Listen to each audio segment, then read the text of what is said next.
Bom, boa noite, pessoal. Boa noite a todos. Meu nome é Valéria. A maioria do pessoal no Centro Espírita me conhece como Val. E hoje eu vim conversar um pouquinho sobre a questão das culpas, né? O que geram as culpas na gente e o que elas geram na gente. Então, vai ser essa discussão que eu estou propondo hoje para que a gente possa, então, pensar, refletir um pouquinho sobre isso. Vamos, então, iniciar a nossa reflexão de hoje. A culpa, né? É alguma coisa bastante complexa, porque gera coisas muito complicadas na gente. Vamos começar com algumas questões, algumas perguntas. Quantas pessoas estão paralisadas por causa da culpa? Quantas pessoas deixam de caminhar porque não se julgam merecedoras de serem felizes? Quantas pessoas não conseguem lidar com as lembranças difíceis do passado? Não conseguem viver com os erros que cometeram? Quantas pessoas vivem se julgando? Você se vê em alguma dessas situações? Alguma dessas situações fala um pouquinho quem é você? Está paralisado por alguma coisa que aconteceu?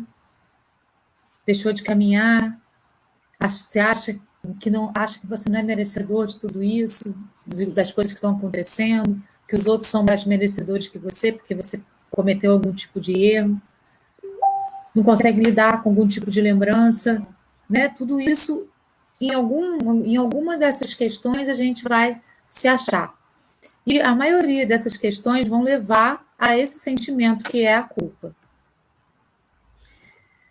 Pessoas paralisadas no tempo, revivendo o mesmo erro 2, 3, 4, 5 vezes, incontáveis vezes. Paralisar em frente à pedra no meio do caminho ou transformar a pedra em caminho. A gente tem duas escolhas, né? Quando a gente tem uma situação difícil para passar na vida, alguma coisa que acontece, alguma coisa inusitada que vai acontecer, a gente tem dois caminhos a seguir. A gente tem duas escolhas a fazer. Ou a gente paralisa na frente daquela situação, fica ali imóvel, não consegue sair. E isso não é uma imobilidade momentânea, viu? Por exemplo, quando a gente se prende a uma mágoa, a uma decepção, o tempo vai passar e você vai ficar preso lá nesse momento da sua vida em que aquela mágoa, aquela decepção aconteceu. E o tempo vai passar, as pessoas estão caminhando, aquela pessoa que participou daquele momento, de repente nem lembra mais daquilo e você está preso aquilo ali. Nós que somos espíritas sabemos que a vida, né, é eterna e que a gente vai transcender a carne. Então, muitas vezes, vida após vida, a gente fica preso naquele momento histórico lá, né, de uma vida anterior em que a gente teve uma mágoa, uma decepção. Então, essa decisão de estagnar, ela é complicada, né, porque ela gera uma estagnação no ser naquele momento lá em que a coisa aconteceu. E isso vai levar você a não conseguir caminhar, a não conseguir evoluir, a não conseguir ser perfeito, como Jesus pediu para gente. Jesus disse: sedes perfeitos, sedes felizes. Todos fomos criados para a felicidade, né? Para a perfeição. Então precisamos caminhar em direção a essa felicidade, a essa perfeição. E se a gente estagna diante de uma situação, se a gente não consegue transpor essa situação, a gente está retardando a nossa evolução e retardando também esse nosso caminho em busca da perfeição, como o próprio Cristo nos pediu. Então, as nossas escolhas são paralisar frente à pedra no meio do caminho ou transformar a pedra em caminho, né? Então, a gente tem ou ficar igual esse mocinho aí que está na imagem, paradinho, olhando para a pedra sem fazer nada, ou pegar cada pedra no nosso caminho e transformar essas pedras em caminhos, né? Então essa é a nossa reflexão. A gente vai fazer o quê? Qual que é a nossa atitude frente a alguma coisa que acontece? A gente estagna? A gente começa a se culpar? A gente começa a se flagelar? A gente começa a se julgar, a se condenar, a se colocar nos bancos dos réus e então paralisar frente àquela situação? Ou a gente transmuta isso e transforma aquela pedra em caminho? É aí que a gente tem que pensar o que a gente está fazendo na nossa vida e nas situações pelas quais a gente passa na nossa vida. Situações como, por exemplo, relacionamentos amorosos que não fluíram bem e a gente fica lá relembrando, relembrando, relembrando, como se aquilo pudesse fluir bem em algum momento. Num relacionamento amoroso, a gente tem dois atores. E se der certo para os dois, ótimo. Mas se para um não tá bom, então não vai dar certo nunca. Então, não deu certo, caminha. Usa isso como experiência, né?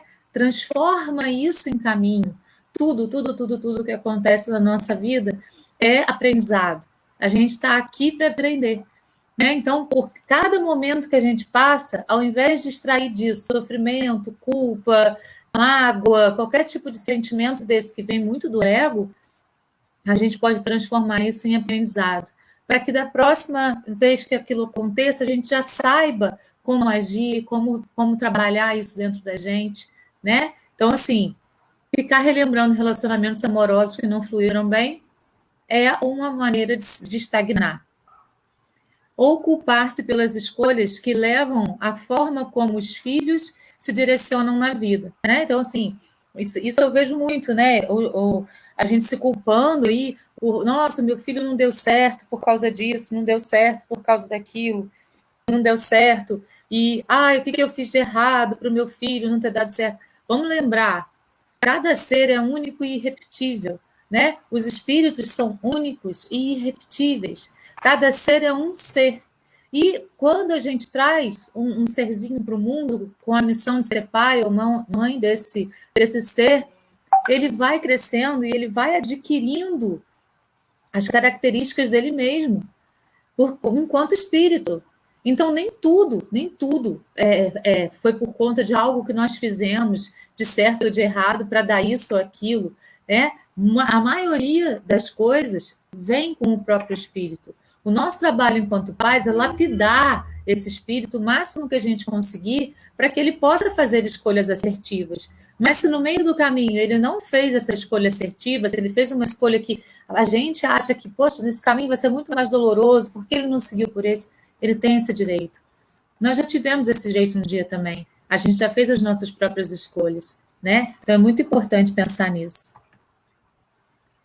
Ou ainda responsabilizar-se pelos males do mundo, por achar que poderia ter feito coisas para evitar determinadas situações.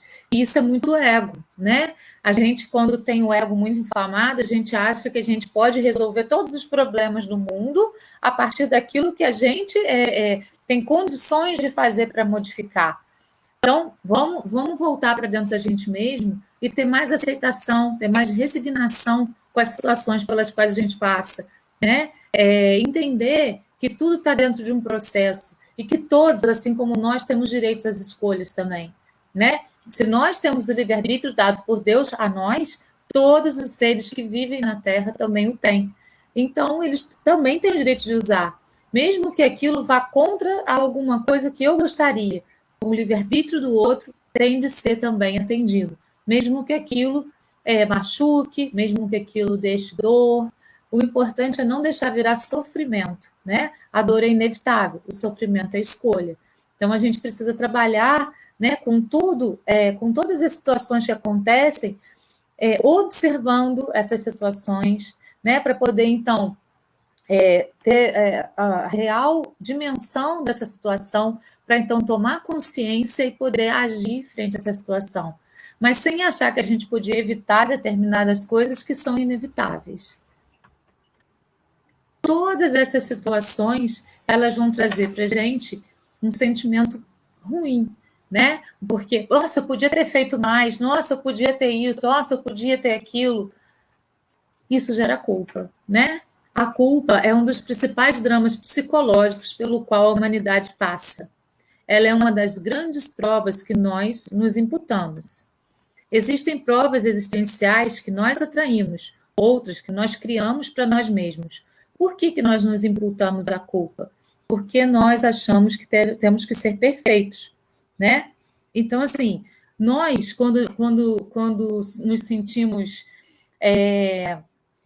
maiores do que a gente realmente é, né? Achando que a gente pode resolver todos os problemas do mundo, achando que a gente tem o poder de resolver isso, aquilo outro, a gente começa a gerar uma série de coisas para a nossa própria existência e isso vai trazendo esse sentimento de culpa. Por isso nós nos imputamos, porque a gente não compreende que nós somos apenas aprendizes nesse mundo, que a Terra é uma grande escola e a cada situação pela qual a gente passa, a gente precisa aprender. A gente não tem que achar que a gente pode mudar isso, mudar aquilo, resolver isso, resolver aquilo. A gente pode sim fazer as nossas escolhas o mais assertivamente possível, mas a gente também tem que entender que as pessoas que estão ao nosso redor fazem as escolhas delas. E a gente tem que ir, então, trabalhando entre as nossas escolhas, as escolhas daquelas pessoas que a gente ama, para poder ser maleável, né? Para poder fazer igual aquela plantinha, né, que balança conforme o vento vai soprando, e não ser duro como aquela árvore lá que fica presa no chão, que aí quando vem uma tempestade, a plantinha vai continuar sendo maleável e vai continuar viva. E a árvore dura, com uma tempestade muito forte, ela pode cair, né? Então a gente precisa pensar nisso. A gente precisa entender que nem tudo tá nem tudo é possível ser mudado pela gente. Nem tudo é possível a gente dominar. Na verdade, nada. A gente não tem controle de nada. Se a gente pensa que a gente controla alguma coisa, pode mudar esse pensamento, porque nada pode ser controlado. A gente pode ir trabalhando as nossas próprias escolhas, mas nunca a escolha do outro, né? E isso com as nossas próprias escolhas, mesmo quando a gente percebe que a gente fez uma escolha que não era melhor, a gente não precisa se culpar por isso, porque a gente vai ficar reprovado em várias matérias aqui na Terra. A gente só precisa entender que a gente não fez aquilo de uma maneira bacana e modificar na próxima vez a nossa escolha, para que a gente então possa superar aquela situação e continuar caminhando. Mas se ao contrário a gente fica se culpando, a gente está imputando para a gente uma culpa. E isso vai ficar lá no nosso ser, isso vai gerar um problema para a gente mesmo, porque a culpa ela é estagnação. E a gente vai ficar então preso frente àquela pedra que está lá, que a gente gerou para a gente como culpa, né? Então, assim, a gente precisa entender que em tudo que acontece na nossa vida, de alguma maneira a gente atrai, né? Existem provas existenciais que nós atraímos e outra que nós criamos para nós mesmos. A gente passa por determinadas situações e a gente acha assim, nossa, mas eu não merecia passar por isso, por que eu estou passando por isso? De alguma maneira, dentro das escolhas que a gente fez na vida, dentro das coisas que a gente falou numa hora que a gente ficou nervoso, dentro numa hora que uma coisa que a gente pensou numa hora que a gente ficou bem desequilibrado, a gente atrai determinadas situações para a nossa vida. Então, o que a gente precisa fazer nesse contexto geral é aquilo que o Cristo mesmo falou: orai e vigiai. Não é vigiar o outro, é vigiar você mesmo, né? A gente tem que se vigiar a si próprio. A partir do momento que a gente começa a orar e vigiar as nossas próprias atitudes, as nossas próprias ações, os nossos próprios pensamentos, para que eles sejam o mais assertivos possível, a gente vai atraindo coisas mais interessantes para a nossa vida. Quanto mais a gente atrai pensamentos negativos, desequilibrados, né, atitudes desequilibradas, mais a gente vai atraindo coisas desequilibradas. A nossa energia, ela circula em torno de nós e ela atrai aquilo, né, que ela está circulando ali. Então, se a gente está vibrando no amor, a gente está vibrando aqui em cima, a gente vai atrair coisas interessantes. Se a gente está vibrando na raiva, a gente já está vibrando aqui embaixo. Então, o que a gente vai atrair para a gente? Essas provas existenciais a gente mesmo atrai, dependendo da nossa vibração.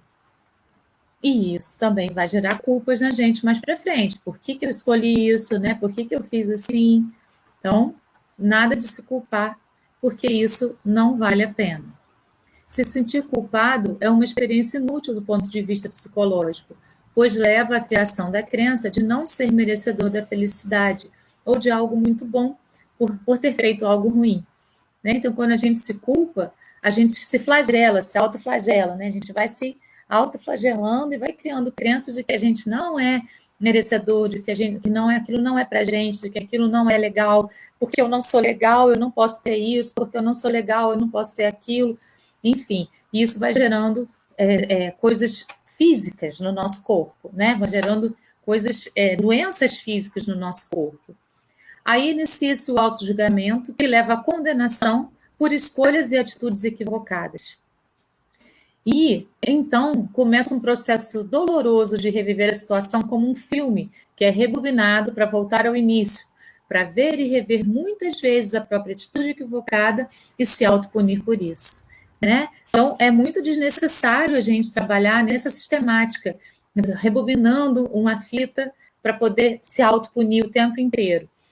E isso, se a gente faz isso durante a nossa existência aqui, né, encarnada, a gente pode fazer isso também no processo de desencarne, né? Reviver o momento da morte, ficar revivendo aquele momento, revivendo. Por quê? Porque a gente já se acostumou a fazer isso e a se culpar por determinadas situações da vida. Então, a gente tem que tomar cuidado com o que a gente faz enquanto a gente está encarnado, para que aquilo não seja um vício, né? Quando a gente estiver desencarnado também. Lembrando que nós somos um. Não existe a pessoa encarnada e a pessoa desencarnada no sentido de espírito. A gente é um só, um contínuo. O que vai acontecer é a mudança de estado. Uma hora você está no corpo físico, outra hora você está fora dele, mas você é a mesma coisa. Então, a gente precisa se trabalhar muito aqui na Terra, né, enquanto a gente está encarnado, para poder, no mundo espiritual, também saber trabalhar os nossos sentimentos, as nossas atitudes, os nossos pensamentos, para poder se equilibrar no mundo espiritual. Então, tudo é um contínuo. Então, no processo de culpa, a gente tem essa tríade aí, né? Culpa, autojulgamento e autopunição. E isso é alguma coisa que não vai fazer sentido nenhum. Porque para que a gente vai ficar se punindo? Ao invés de aprender com aquilo e caminhar. A punição, a autopunição, né? Esse flagelo que a gente faz na gente mesmo, é uma estagnação. A culpa leva a isso. Então, nada de julgamento. O julgamento é o grande câncer da humanidade. O julgamento com a gente mesmo e o julgamento com o outro, né? É o grande câncer da humanidade. Então, a gente não precisa se julgar. A gente precisa se compreender. É muito diferente se julgar e se compreender. Quando a gente se julga, a gente está trabalhando com o ego. Você deveria ter feito isso, deveria ter feito aquilo. Quando você se compreende, você está trabalhando com o coração, né? Você fez isso porque você estava fragilizado nisso, nisso, nisso, mas será que valeu a pena? E se a gente tentasse de um jeito diferente da próxima vez? Daí você vai mudando de atitude, porque você vai estar no aprendizado. Ao invés de se punir, você vai dar amor a você mesmo para que da próxima vez a gente possa agir de modo diferente. E aí a gente vai aprendendo com as nossas quedas e com os nossos tropeços, com as nossas quedas, né? Levantando, seguindo em frente, a gente vai aprendendo. Pensa-se nas escolhas equivocadas que fez, como seria a vida se eu houvesse escolhido diferente. Então, aí você vai ficar pensando lá, nossa, se eu tivesse escolhido diferente, né? Como que seria a minha vida agora? Como que a minha vida poderia estar? Não adianta mais, a escolha já foi feita.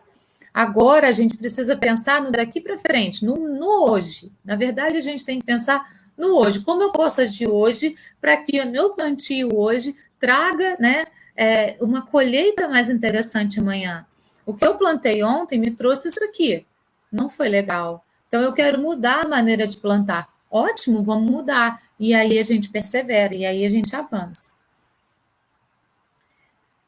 Muitos pensam que, ao se sentirem culpados, estão sendo humildes, mas, na verdade, estão utilizando a estratégia equivocada, pois a culpa leva a baixa autoestima, a depressão e muitas vezes a desistir da própria vida, e ainda leva a karmas, né? Então, assim, se culpar não é ser humilde, né? Nossa, eu estou sendo humilde, eu só estou reconhecendo que eu errei.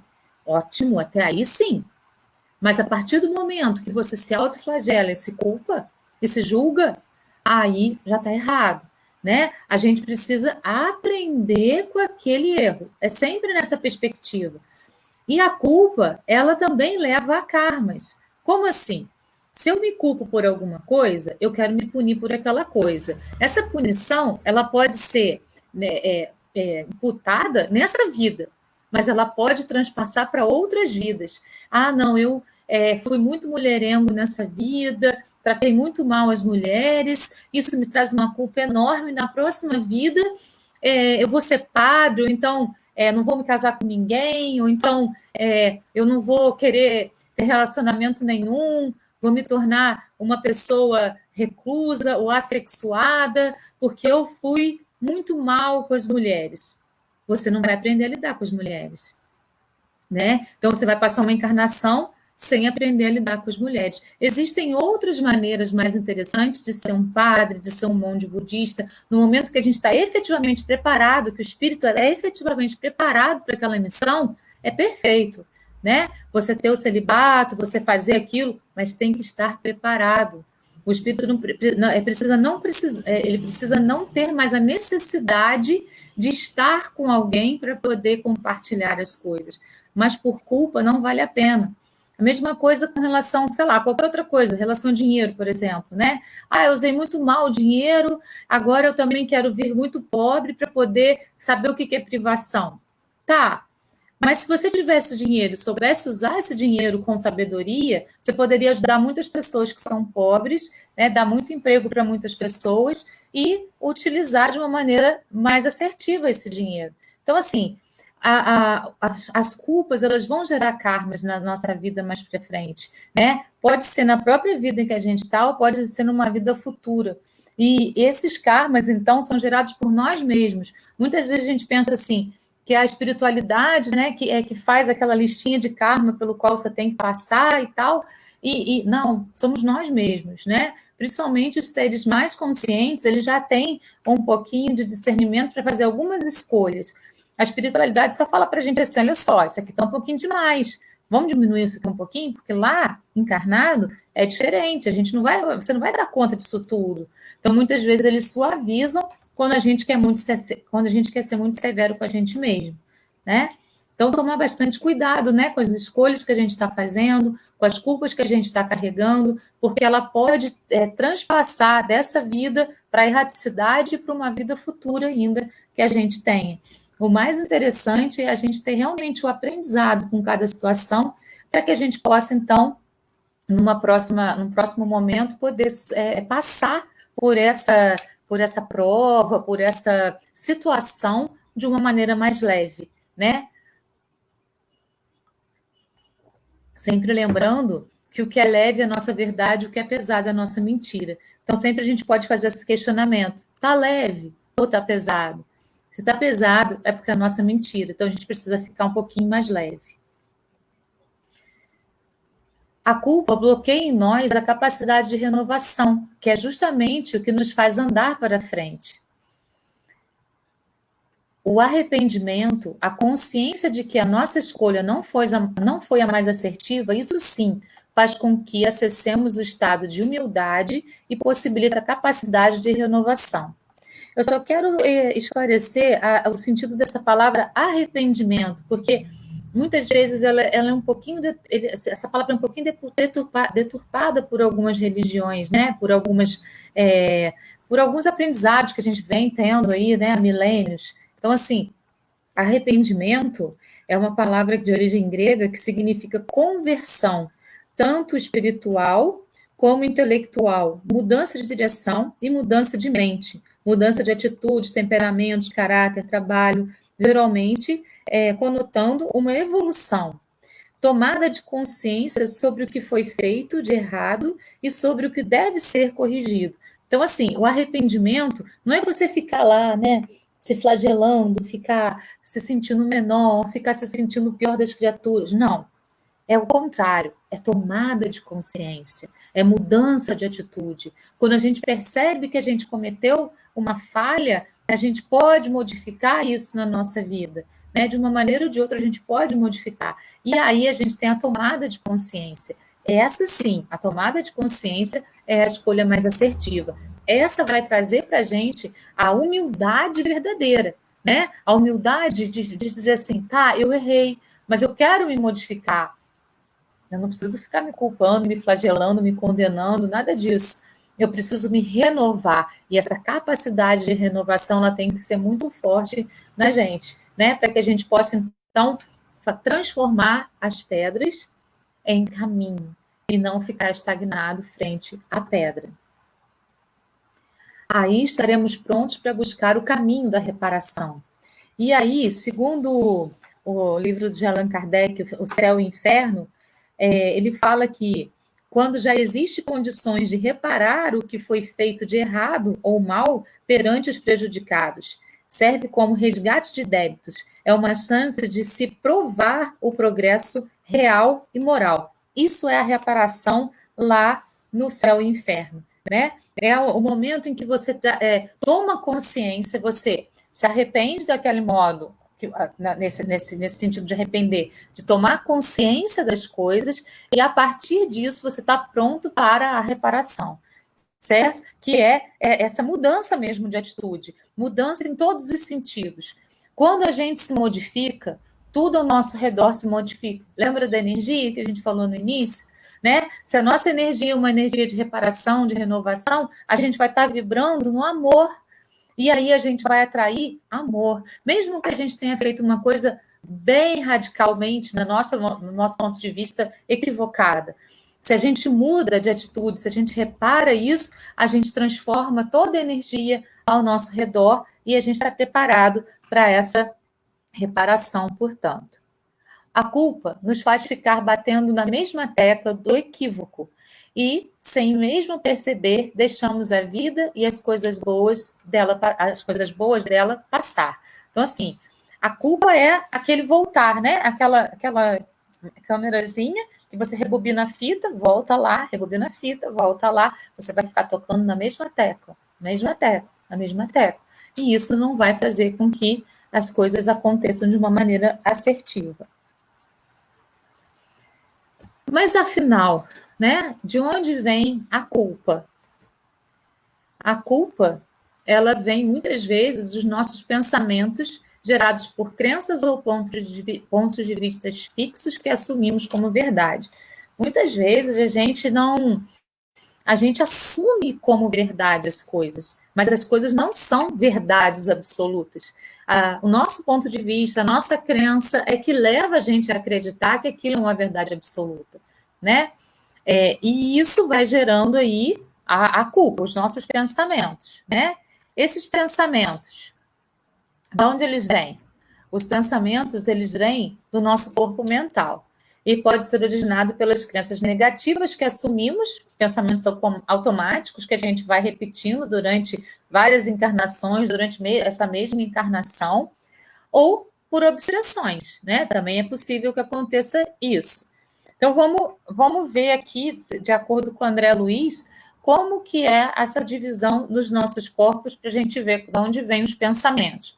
Lá no livro Nos Domínios da Mediunidade, o André Luiz, ele fala que o nosso corpo, na verdade, é a composição de 5 corpos, né? O corpo físico, o duplo etérico, que liga o perispírito ao corpo físico, ele é a energia que sustenta a vida física. Ele tem uma forma humanoide e processa e distribui a energia para o corpo e para as pessoas, para o bem ou para o mal. O tempo de vida é dado por ele, pelo duplo etéreo. Depois do desencarne, ele retorna ao fluido cósmico universal da Terra. Quando a gente vai reencarnar num planeta, né? Quando a gente está sendo gerado no ventre da mãe, a gente puxa da Terra. No caso, eu estou falando da Terra porque foi aqui que a gente reencarnou. O fluido cósmico universal da Terra. E o nosso corpo, ele é desenhado de acordo com a matéria desse planeta que a gente está reencarnando. Se a gente, por exemplo, evolui um pouquinho e vai para um mundo de regeneração, a gente vai puxar o fluido cósmico universal desse planeta, que é mais sutil, não é uma matéria tão bruta quanto a da Terra. E quanto mais o planeta é evoluído, mais sutil é a necessidade desse corpo, né? Então ele vai ficando cada vez mais sutil, mais sutil. E é esse duplo etérico que vai dar esse tom perfeito para o corpo ser formado no planeta em que a gente está reencarnando. A gente tem também o perispírito, né? Que molda o corpo físico, que é uma cópia do corpo físico. Arquiva memórias, ele é curado nas cirurgias espirituais, não tem as limitações do corpo físico, sendo moldado pela mente, pode conservar memórias de vidas passadas, acidentes, uma queda, né? Ele é comandado, o perispírito, pelo corpo mental. E espelha os nossos sentimentos e envia os pensamentos para o corpo físico. O corpo mental é esse próximo aí, que não tem uma forma, né? Já não tem uma forma humana, tá vendo? Aqui, no corpo mental, é produzido o pensamento, sede da nossa consciência, está ligado ao campo coronário e comanda o perispírito.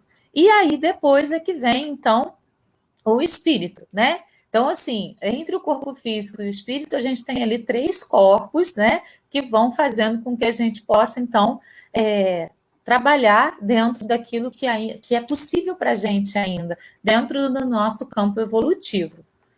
E aí eu fiz um gráficozinho aqui que mostra, né, como que o pensamento vai passando de um para o outro. Então, a gente tem um corpo mental, que é esse que guarda aí todas as nossas memórias de vidas anteriores.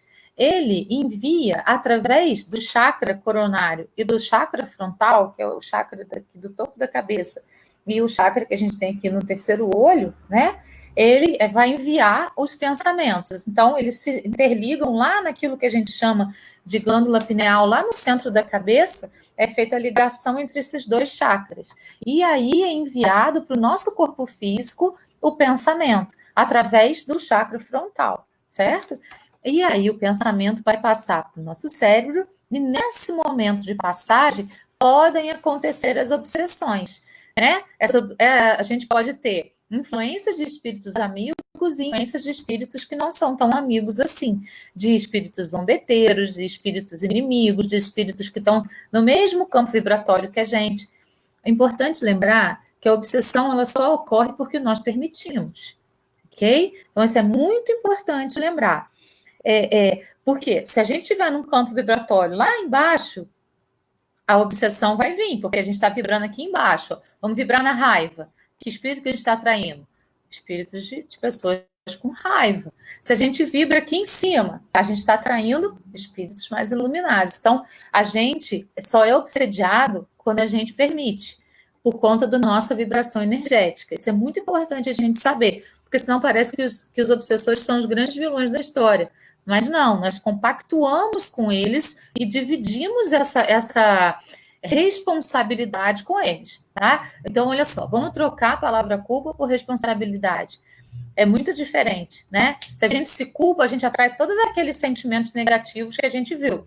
Se a gente se responsabiliza, a gente tem condições de trabalhar tudo isso e modificar, né? Então, aí, quando o pensamento é enviado para o cérebro, ele vai para as nossas células de todo o nosso corpo, e segundo André Luiz, as nossas células entendem esse pensamento como algo real, mesmo que ele não seja, tá? Então, assim, ele diz que todas as nossas células, elas assimilam esses pensamentos e transformam ele em uma coisa real. Então, se você coloca na sua cabeça, eu sou feio, eu sou feio, eu sou feio, mesmo que você seja a pessoa mais linda do mundo, você vai se tornar uma pessoa feia para você. Você não vai conseguir se ver bonito, né? Eu sou mal, eu sou mal, eu sou mal. Mesmo que você seja a melhor pessoa do mundo, você vai ser mal. Pode todo mundo te ver diferente, mas você vai se ver daquele jeito e aquela vai ser a sua verdade. Nós, então, criamos as verdades dentro da nossa concepção. Né? Isso aqui também está lá em Evolução em Dois Mundos, né? Que o Chico psicografou através do nosso querido André Luiz. Eu não consigo, colocando os slides na frente, ver os comentários de vocês, viu, gente? Por isso que eu não estou interagindo muito, porque o slide fica na frente aqui da minha tela e eu não consigo ver nada que está além da tela, tá? Eu até falo isso para os meus alunos, quando a gente está fazendo aula na sala de aula, porque realmente eu não consigo ver os comentários que estão aí por trás. Então, me perdoa. No final, eu vou ver se eu consigo dar uma olhadinha nos comentários e aí a gente troca uma ideia, tá? Então, aqui, ó, a gente tem ainda lá em Evolução em Dois Mundos, né, a sistemática aí do chakra coronário, que é esse que fica no topo da nossa cabeça. Olha lá, ele se encontrando com o chakra frontal, que é esse que fica aqui no terceiro olho, lá na glândula pineal, tá vendo? Esse gráfico eu acho muito legal, porque ele mostra bem isso aí. Então, o chakra coronário, ele é responsável pela integração do espírito perispírito. Ele é responsável pelos pensamentos. Então, olha aí, Lembra que eu falei que a culpa é gerada pelos nossos pensamentos negativos, pelas nossas crenças limitantes, né? Então, olha lá. Reflexões, compreensão, estação central do perispírito, supervisiona os outros chakras. Ele é o chakra, né, fundamental lá. Ele vai estar... todos os chakras estão interligados e ele vai trabalhar com todos os outros. O frontal, juízo, reflexão e análise, certo? Então, esses chakras, eles são invisíveis aos olhos humanos, mas eles são reais, né? Dentro aí da nossa perspectiva. E se eles estiverem desalinhados, se eles estiverem com algum problema, eles geram até danos físicos para o nosso corpo, né? Porque eles são colocados aí nos pontos vitais do nosso corpo. Por isso a oração é muito importante, porque a oração ela equilibra os chakras, né? Orar e vigiar é muito importante por isso, ela vai equilibrando os chakras, né? Quanto mais a gente está em estado meditativo de oração, mais a gente tem o equilíbrio dos nossos chakras. Isso é muito importante. Então, continuando aqui na nossa reflexão, né, de onde vem a culpa dos pensamentos, de onde vêm os pensamentos, eles são originados das nossas crenças e também, às vezes, por obsessão. O que são os pensamentos, né? São cocriações de nós mesmos. Podem ser inconscientes, pensamentos automáticos gerados por crenças limitantes ou frutos de obsessão, ou conscientes, frutos da observação, da reflexão sobre as coisas. E aí é que a gente tem que orar e vigiar muito, né? Para que esses pensamentos inconscientes, eles não sejam gerados pela gente, e sim os conscientes, o fruto daquilo que a gente observa, o fruto daquilo que a gente reflete sobre, e o fruto daquilo que a gente vai, então, tomar consciência sobre, né? Nós somos co-criadores. O que significa isso? Que nós criamos a nossa própria realidade, né? A gente vai criando, a partir daquilo que a gente pensa, aquilo que é a nossa verdade ou aquilo que é a nossa mentira. E aí a gente tem que tomar muito cuidado para a gente não entrar no mundo de ilusão, né? De ilusão, assim, totalmente fora do mundo real, daquilo que realmente é possível dentro do que o Cristo trouxe para a gente. Né? E o Cristo trouxe tanta coisa que a gente ainda não conseguiu detectar e decodificar tudo que ele trouxe. Né? O Kardec fez um excelente trabalho, mas ainda tem muitos ensinamentos do Cristo que ainda a gente precisa, o nosso cérebro humano ainda não é capaz de assimilar. Né? Eu estava lendo um livro espírita, e ele falava, né, que depois de 2000 anos nós iríamos começar os abduzidos. Agora eu lembrei do Robson Pinheiro.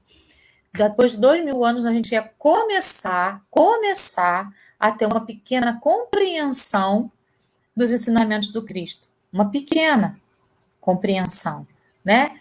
O Kardec, lá em 1800, né, e alguma coisa, ele começou a trazer para a gente, à luz do Espiritismo, ensinamentos que estavam bastante obscuros, né, e clareou para a gente. E agora a gente começa, então, a entender, a realmente aprofundar e a tomar consciência de algumas coisas, mas não de tudo.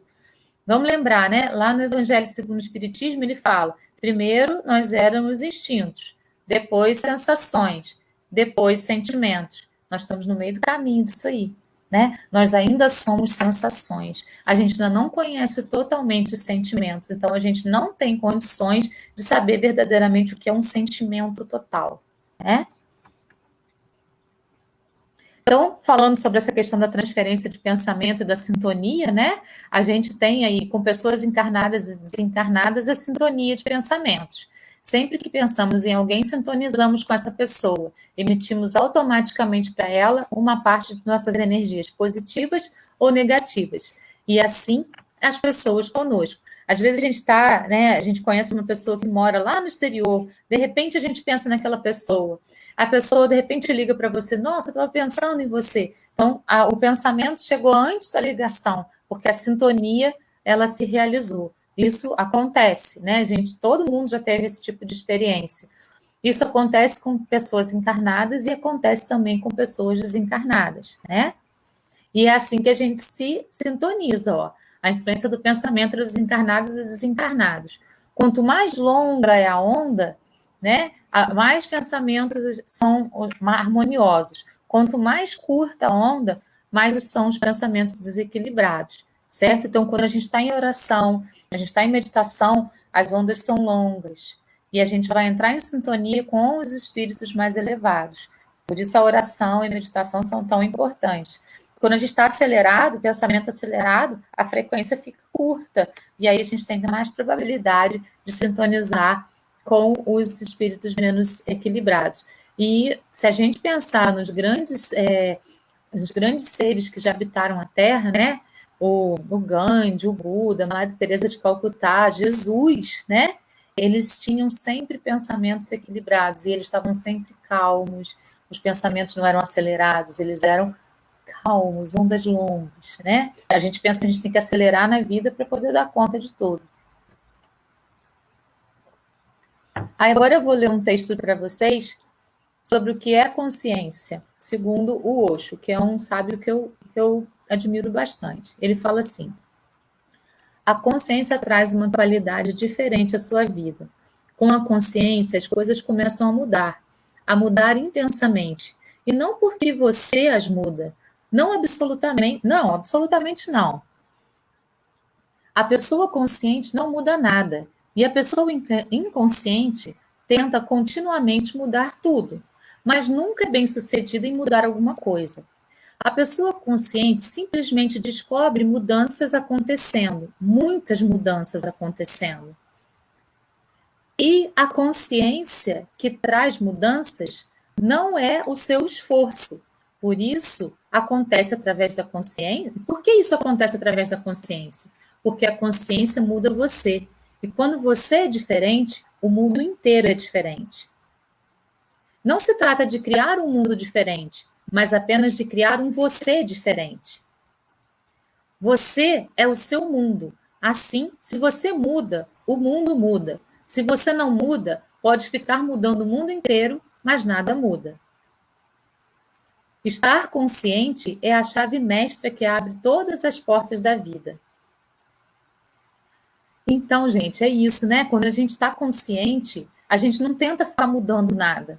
As coisas automaticamente vão se modificando ao nosso redor, né? Elas vão se modificando porque a gente consegue ter a percepção dessa modificação, porque a gente está consciente, a gente está centrado, a gente está vibrando de uma maneira mais elevada e a gente consegue se conectar com a espiritualidade superior. Quando a gente está inconsciente, a gente está com o pensamento super acelerado e a gente então vai se conectar com essa espiritualidade mais ignorante, vamos dizer assim, né?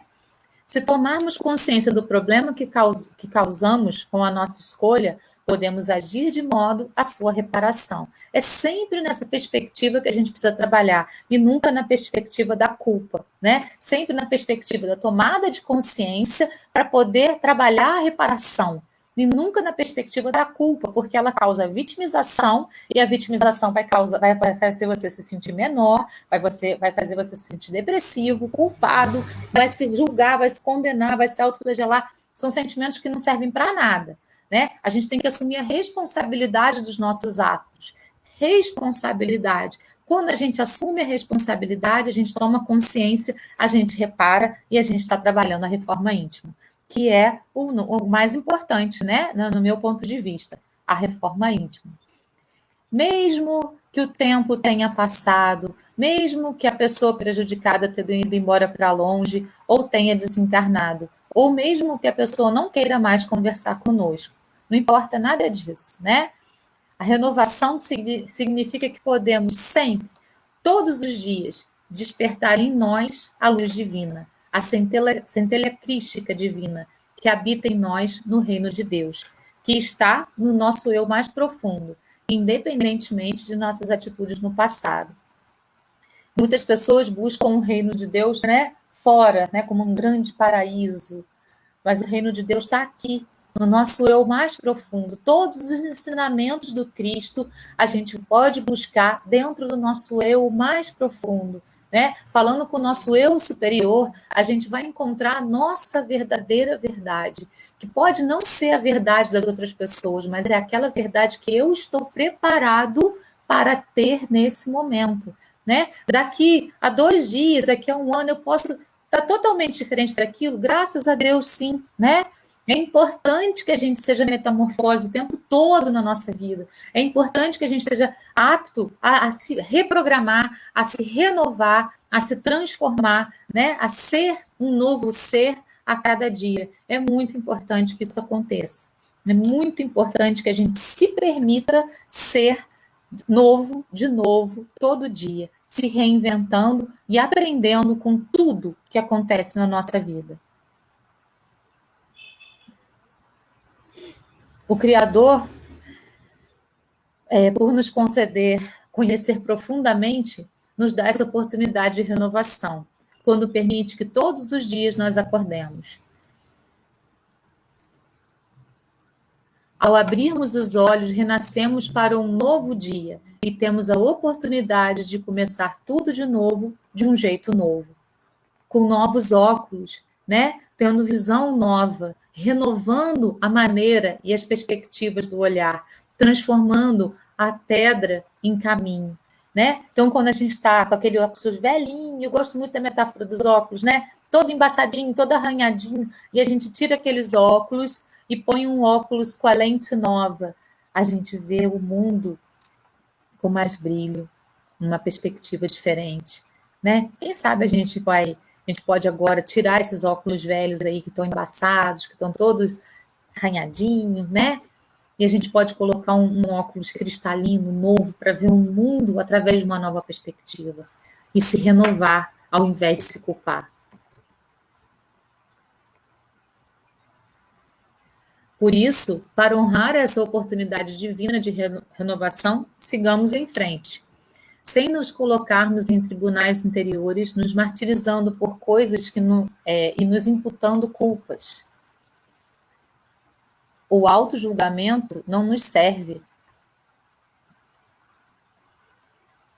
mas a autoanálise consciente sim, pois ela traz consciência de quem realmente somos e das escolhas que fizemos de modo claro e transparente. Então, ao invés de se culpar, a gente pode se responsabilizar. Ao invés de se auto-julgar, a gente pode se autoanalisar para a gente, então, ter consciência daquilo que a gente realmente é, né? E poder, então, transmutar e poder, então, se transformar, e poder, então, reparar e se renovar. Então, são todas palavras que a gente precisa trabalhar na nossa existência. Se a gente quiser, né, gente? Se a gente estiver preparado para isso, se a gente achar que essa realmente é a escolha mais assertiva.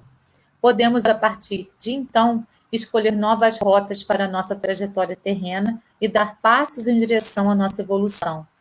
Tudo vai depender da nossa vontade de mudança e da escolha por ela. A renovação.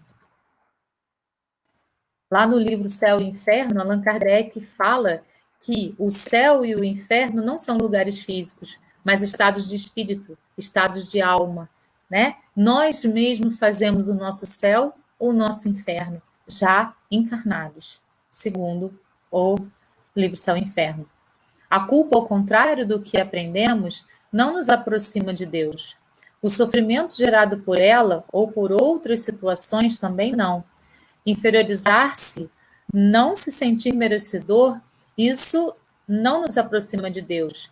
Isso não demonstra humildade, e sim covardia. E a culpa, ela pesa, né? E a gente, então, vai caminhar assim, ó, pesadão, né? Certo dia, eu assisti uma palestra da minha amiga Denise, né? Eu sempre cito isso aqui, quando é possível, né, nas minhas falas.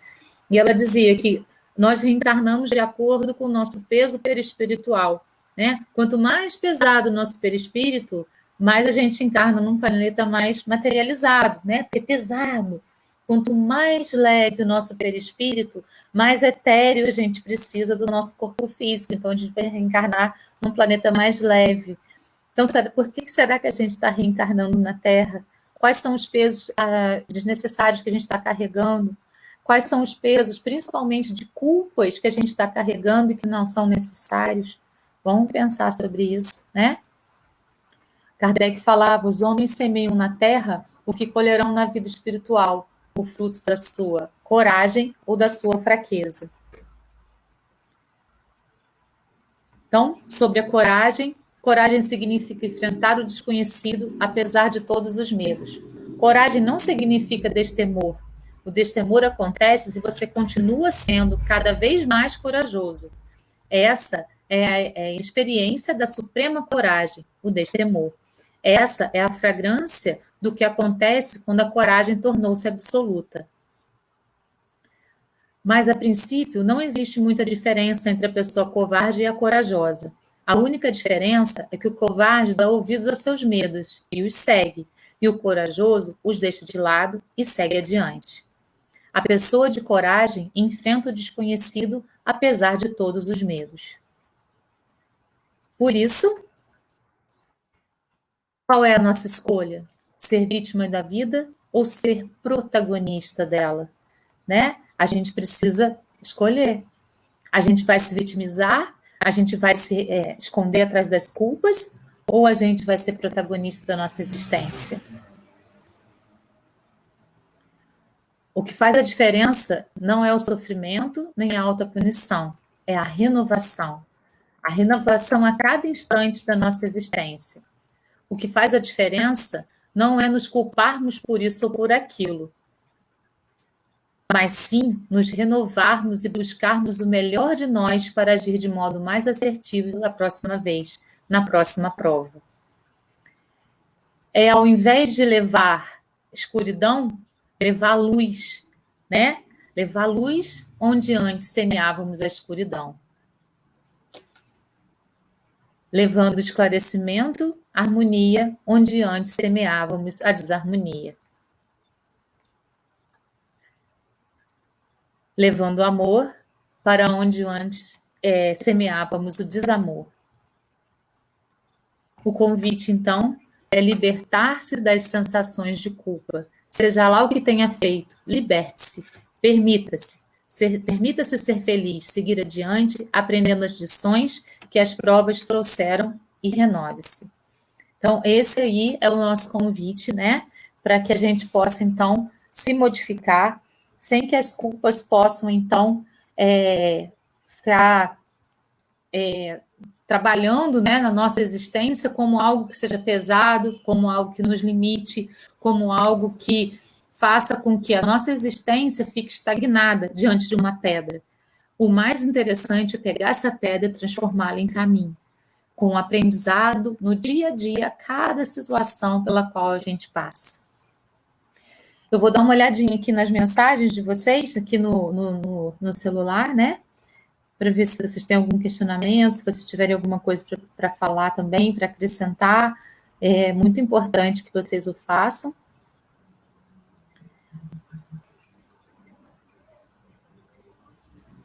A Lilian Conde falou, nossos pensamentos desequilibrados podem se transformar em doenças. Sim, isso o próprio André Luiz fala no livro, em vários livros, né? Mas o que eu estou lembrando agora aqui é no Nosso Lar, né?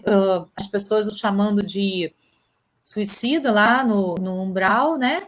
E ele falando, não, mas eu não me suicidei, eu morri de uma doença. Mas o que gerou aquela doença? Os pensamentos desequilibrados, as atitudes desequilibradas, né? Os sentimentos desequilibrados foi o que trouxe a doença para o corpo físico dele. Perfeito, é isso mesmo. A Lilian também falou, reciclar nossos erros buscando o homem novo sempre. Perfeito, é isso mesmo, né? A gente precisa fazer igual Paulo de Tarso, né? Se tirar aquele homem velho, aquela manta daquele homem velho, né? Que ficou até cego naquele momento e abrir o olho para uma nova existência, para uma existência de luz, para uma existência em que a gente tem certeza, em que a gente pode se reequilibrar, em que a gente pode caminhar em direção àquilo que realmente é o melhor para a nossa existência. Eu agradeço muito a presença de todos vocês, viu? Vocês sabem o momento difícil pelo qual estou passando. O meu mentor me ajudou muito hoje, né? Como sempre, ele me ajuda para que eu pudesse estar equilibrada nesse momento, para poder falar essas coisas para vocês. Eu espero que eu tenha podido tocar um pouquinho o coração de cada um e que tudo isso que eu vou dar o crédito todo para o meu mentor, né? Que tudo isso que ele falou para vocês possa possa tocar realmente, possa ter sido alguma coisa que liberte vocês, possa ter sido alguma coisa que faça vocês pensarem e mudar, né, a maneira de agir diante do mundo e se renovar, né, e permitir essa renovação e ser essa metamorfose ambulante. Gratidão a todos. Até o próximo sábado. Beijo no coração de todos.